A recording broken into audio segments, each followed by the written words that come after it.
একটি যাত্রীবাহী বিমান, সাধারণ মানুষ বসে আছে ভেতরে, কিন্তু লাগেজের ভেতর অস্ত্র, যুদ্ধের রসদ, মিসাইলের যন্ত্রাংশ। এই গল্প সিনেমার নয়, এই গল্প বাস্তব। আর এই বাস্তবতার নাম ইরান। বিশ্বজুড়ে কড়া নিষেধাজ্ঞা, আমেরিকার চাপ, ইসরায়েলের নজরদারি, সবকিছুর মাঝেও ইরান এক ধাপ এগিয়ে। সম্প্রতি একটি গুরুত্বপূর্ণ রিপোর্ট প্রকাশ করেছে institute for national security studies. সেখানে বলা হয়েছে ইরান সাধারণ যাত্রীবাহী বিমানকে ব্যবহার করছে সামরিক অস্ত্র পরিবহনের কাজে। অভিযুক্ত সংস্থা Islamic revolutionary guard corps IRGC। বিশেষ করে তাদের গোপন শাখা ইউনিট 190। এই ইউনিটের কাজ একটাই, অস্ত্র পৌঁছে দেয়া মিত্রদের কাছে। লেবাননে হিজবুল্লাহ, ইরাকে মিলিশিয়া, সিরিয়ায় আসাদপন্থী বাহিনী, সবাই পাচ্ছে অস্ত্র আকাশপথে, নীরবে। ইরানের বিমান সংস্থাগুলো এখানে মুখ্য ভূমিকা পালন করছে। বাইরে থেকে দেখলে সবকিছু স্বাভাবিক, যাত্রী, টিকিট, ফ্লাইট নম্বর।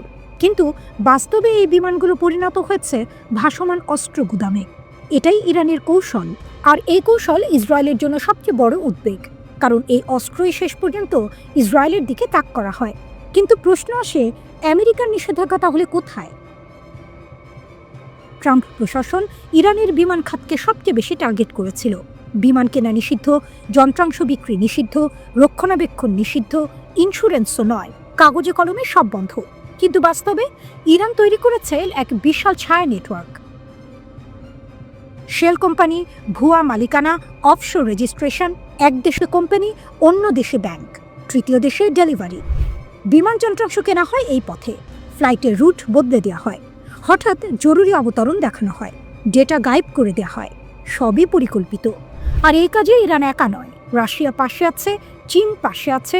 রাশিয়া দেয় যন্ত্রাংশ, চীন দেয় টাকা, ছায়া ব্যাংকিংয়ের মাধ্যমে। ডলার নয়, ইউয়ান নয়, ডিজিটাল চ্যানেল, সবকিছু এমনভাবে যাতে কেউ ধরতে না পারে। ফলাফল কি? আজ ইরানের প্রায় 60% বিমান মাটিতে পড়ে আছে। বাকি যে অল্প কটা উঠছে সেগুলো চলছে অন্য বিমান কেটে। একটা বিমান থেকে খুলে আরেকটায় লাগানো হচ্ছে যন্ত্রাংশ। এই আকাশপথ দিয়েই ইরান অস্ত্র পাঠায়, চাপের মধ্যেও। এটাই ট্রাম্পের নিষেধাজ্ঞার সবচেয়ে বড় ব্যর্থতা।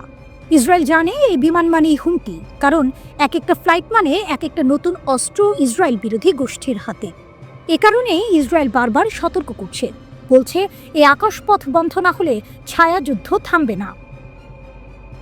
ইরান বুঝিয়ে দিয়েছে একটাই কথা, নিষেধাজ্ঞা তাকে থামাতে পারেনি, বরং তাকে আরো চতুর করেছে। আর এই চাতুর্যই আজ ইসরায়েলের সবচেয়ে বড় মাথা ব্যথা।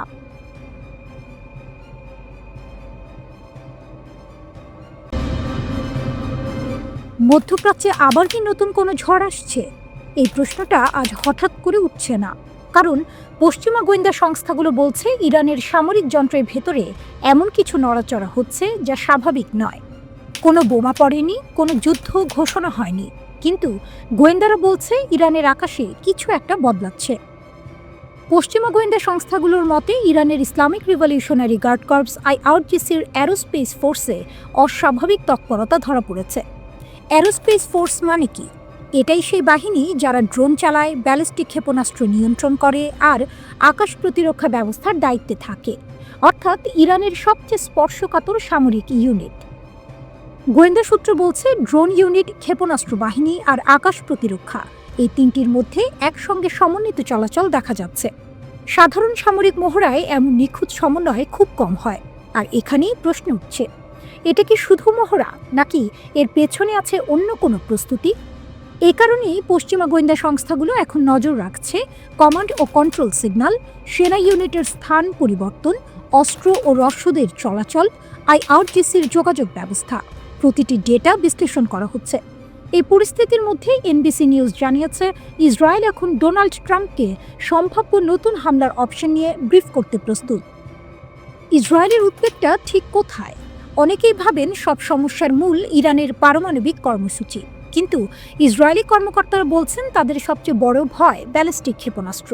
ইসরায়েলি গোয়েন্দাদের ধারণা ইরান আবারও ক্ষেপণাস্ত্র উৎপাদন কারখানাগুলো চালু করছে। শুধু তাই নয়, জুন মাসে হওয়া 12 দিনের যুদ্ধে যেসব আকাশ প্রতিরক্ষা ব্যবস্থা ক্ষতিগ্রস্ত হয়েছিল সেগুলো দ্রুত মেরামত করা হচ্ছে। ইসরায়েলের মতে এই ক্ষেপণাস্ত্রগুলো পারমাণবিক বোমার চেয়েও তাৎক্ষণিক হুমকি তৈরি করতে পারে, কারণ ক্ষেপণাস্ত্র আজ আছে, কালই ব্যবহার করা যায়। ইরান অবশ্য সব অভিযোগ অস্বীকার করছে। তাদের বক্তব্য, তারা কোনো পারমাণবিক অস্ত্র তৈরি করছে না। কিন্তু যুক্তরাষ্ট্র ও তার মিত্ররা ইরানের সামনে 3টি শর্ত রাখছে। ইউরেনিয়াম সমৃদ্ধকরণ কমাতে হবে, ক্ষেপণাস্ত্র কর্মসূচি সীমিত করতে হবে এবং হামাস ও হিজবুল্লাহর প্রতি সমর্থন বন্ধ করতে হবে। ইরান এই 3টি সরাসরি না বলে দিয়েছে। ইরানের সর্বোচ্চ নেতা আয়াতুল্লাহ আলী খামেনি বলেন, নতুন যুদ্ধের আলোচনা আসলে মনস্তাত্ত্বিক যুদ্ধ। তার অভিযোগ, পশ্চিমা দেশগুলো গণমাধ্যম ব্যবহার করে ইচ্ছাকৃতভাবে ভয় তৈরি করছে। খামেনির ভাষায়, এই কৌশল ব্যর্থ হবে। তবে বাস্তবতা হলো, গোয়েন্দা সংস্থাগুলো প্রতিটি সিগন্যাল ও প্রতিটি নড়াচড়া নজরে রাখছে। কূটনৈতিক সম্পর্ক চাপে রয়েছে। সামরিক অবস্থান বদলাচ্ছে, আর এই অঞ্চলে আবারও সংঘাতের আশঙ্কা বাতাসে ঝুলে আছে।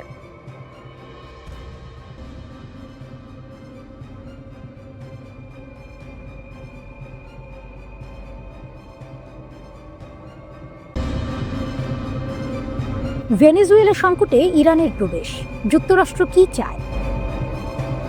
ভেনেজুয়েলা নিয়ে যুক্তরাষ্ট্রের সঙ্গে নতুন করে উত্তেজনা বাড়ছে, আর ঠিক এই মুহূর্তেই সেখানে প্রবেশ করল ইরান। ক্যারিবীয় অঞ্চলে যখন সামরিক উত্তাপ বাড়ছে, তখন ইরানের পররাষ্ট্রমন্ত্রী সাইয়েদ আব্বাস আরাকচি ভেনেজুয়েলার পররাষ্ট্রমন্ত্রী ইভান গিল পেন্টোর সঙ্গে ফোনে কথা বলেন। এই কথোপকথনে দুই দেশ দ্বিপাক্ষিক সম্পর্ক এবং ক্যারিবীয় অঞ্চলের সাম্প্রতিক পরিস্থিতি নিয়ে আলোচনা করে।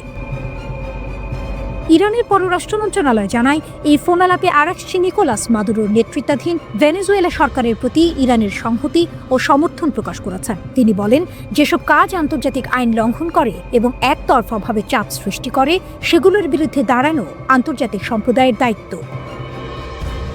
এই ফোনালাপ কেন গুরুত্বপূর্ণ? কারণ এই যোগাযোগ হয়েছে এমন এক সময়ে যখন যুক্তরাষ্ট্র ও ভেনেজুয়েলার মধ্যে শত্রুতা দ্রুত বাড়ছে। 20 ডিসেম্বর যুক্তরাষ্ট্রের সামরিক বাহিনী ভেনেজুয়েলার উপকূলের কাছে একটি তেলবাহী জাহাজ আটকায়। এটাই 2 সপ্তাহের মধ্যে দ্বিতীয়বার। যুক্তরাষ্ট্রের হোমল্যান্ড সিকিউরিটি সেক্রেটারি ক্রিস্টি নোম বলেন, ডিফেন্স ডিপার্টমেন্টের সহায়তায় মার্কিন কোস্ট গার্ড এই ট্যাঙ্কারটি আটক করেছে, যেটি সর্বশেষ ভেনেজুয়েলায় নোঙর করেছিল। এর আগে প্রথম জাহাজ আটকানোর পরই ডোনাল্ড ট্রাম্প ঘোষণা করেছিলেন, ভেনেজুয়েলার বিরুদ্ধে নৌ অবরোধ দেওয়া হবে।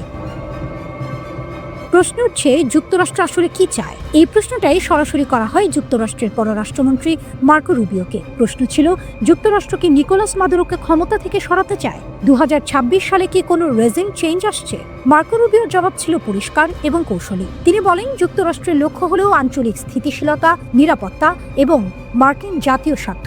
রুবিওর মতে, ভেনেজুয়েলায় একটি অবৈধ সরকার রয়েছে যারা ইরানের সঙ্গে কাজ করে, হিজবুল্লাহর সঙ্গে কাজ করে এবং মাদক চোরাচালান ও নার্কো টেরোরিস্ট গোষ্ঠীগুলোর সঙ্গে সহযোগিতা করে। তিনি দাবি করেন, ইএলএন ও ফার্ক বিদ্রোহীরা ভেনেজুয়েলার ভেতরে খোলাখুলি ঘাঁটি চালায় এবং কিছু এলাকা নিয়ন্ত্রণ করে। রুবিও বলেন, এটাই যুক্তরাষ্ট্রের জাতীয় নিরাপত্তার বিষয়। তাহলে কি স্থল হামলা আসছে? এই প্রশ্নও করা হয় রুবিওকে। কংগ্রেসের অনুমতি ছাড়াই ভেনেজুয়েলায় স্থল হামলা চালানো হবে কিনা? রুবিও বলেন, তিনি ভবিষ্যৎ নিয়ে অনুমান করতে চান না। তবে তিনি মনে করিয়ে দেন, যুক্তরাষ্ট্রের কোনো প্রশাসনই ওয়ার পাওয়ার্স অ্যাক্টকে পুরোপুরি সাংবিধানিক বলে মেনে নেয়নি। তবুও তিনি স্বীকার করেন, মার্কিন সামরিক পদক্ষেপ সবচেয়ে শক্তিশালী হয় যখন কংগ্রেসের সমর্থন থাকে। ভেনেজুয়েলার প্রতিক্রিয়া কি? ভেনেজুয়েলার প্রেসিডেন্ট নিকোলাস মাদুরো এই অবস্থানকে সরাসরি আগ্রাসন বলে আখ্যা দেন। তিনি বলেন, ভেনেজুয়েলা তার নিজের ভূমিতে দাঁড়িয়ে আছে এবং দেশের ভবিষ্যৎ রক্ষার অধিকার তাদের আছে। মাদুরোর ভাষায়, ভেনেজুয়েলা যুদ্ধ চায় না। জাতিসংঘের মহাসচিবের সঙ্গে কথা বলে তিনি যুক্তরাষ্ট্রের হুমকি ও আগ্রাসনের বিষয়টি তুলে ধরেছেন।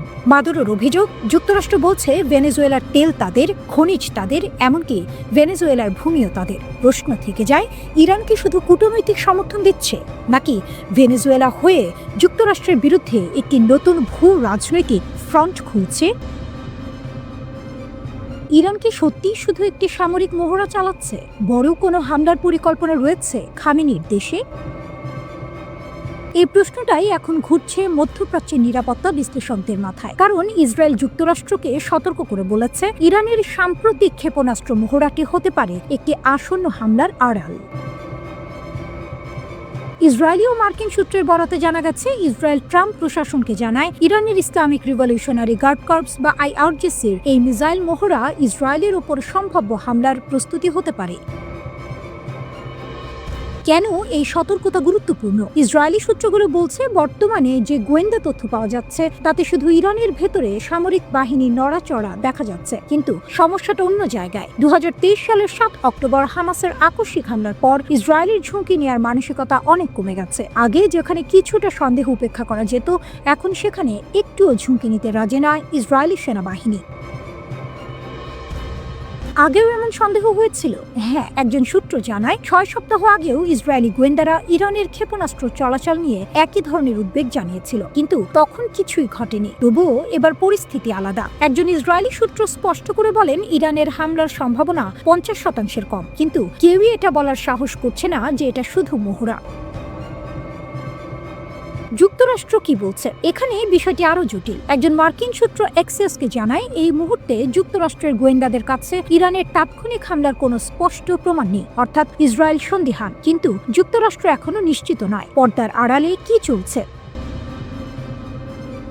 ইসরায়েলের সামরিক বাহিনীর প্রধান লেফটেন্যান্ট জেনারেল ইয়াল জামির মার্কিন সেন্ট্রাল কমান্ডের প্রধান অ্যাডমিরাল ব্র্যাক কুপারকে ফোন করেন। জামির তাকে বলেন আইআরজিসি কয়েকদিন আগে যে ক্ষেপণাস্ত্র মহড়া শুরু করেছে তা নিয়ে ইসরায়েল গভীরভাবে উদ্বিগ্ন। তিনি বলেন ইরানের সাম্প্রতিক ক্ষেপণাস্ত্র চলাচল এবং অন্যান্য সামরিক প্রস্তুতি একটি আকস্মিক হামলার আড়ালও হতে পারে। এই কারণেই জামির যুক্তরাষ্ট্র ও ইসরায়েলের বাহিনীর মধ্যে ঘনিষ্ঠ প্রতিরক্ষা সমন্বয়ের আহ্বান জানান। এরপর অ্যাডমিরাল কুপার তেল আবিবে যান এবং ইসরায়েলি প্রতিরক্ষা বাহিনীর শীর্ষ কর্মকর্তাদের সঙ্গে বৈঠক করেন। সবচেয়ে বড় ঝুঁকি কোথায়? সূত্রগুলো বলছে সবচেয়ে বড় বিপদ হলো একটি ভুল হিসাব। ইসরায়েল ভাবতে পারে ইরান হামলা করতে যাচ্ছে, আর ইরান ভাবতে পারে ইসরায়েল আগে আঘাত হানবে। এই ভুল বোঝাবুঝি থেকেই ইসরায়েল ইরান যুদ্ধ শুরু হয়ে যেতে পারে। সামনে কি ঘটতে পারে? ডিসেম্বর 29 তারিখে ইসরায়েলি প্রধানমন্ত্রী বেনিয়ামিন নেতানিয়াহু মার্কিন প্রেসিডেন্ট ট্রাম্পের সঙ্গে মায়ামিতে বৈঠক করতে পারেন বলে জানা গেছে। এই বৈঠকে নেতানিয়াহু আলোচনা করতে চান ইরানের ব্যালিস্টিক ক্ষেপণাস্ত্র পুনর্গঠনের চেষ্টা, 2026 সালে ইরানের বিরুদ্ধে সম্ভাব্য আরেকটি হামলার বিষয়। এনবিসি নিউজ প্রথম এই তথ্য প্রকাশ করে। ইরানের ক্ষেপণাস্ত্র শক্তি এখন কোথায়? ইসরায়েলি গোয়েন্দা সূত্র জানায় জুনে হওয়া 12 দিনের যুদ্ধের শেষে ইরানের হাতে ছিল প্রায় 1500টি ক্ষেপণাস্ত্র। যুদ্ধের আগে এই সংখ্যা ছিল প্রায় 3000। লঞ্চারের ক্ষেত্রেও একই অবস্থা, 400 থেকে নেমে এসেছে প্রায় 200-তে। ইসরায়েলি সামরিক গোয়েন্দা ও মোসাদ মনে করে আগামী 2-3 মাসে এটা বড় সামরিক পদক্ষেপ নেওয়ার মতো জরুরি নয়, তবে বছরের শেষ দিকে পরিস্থিতি বদলাতে পারে।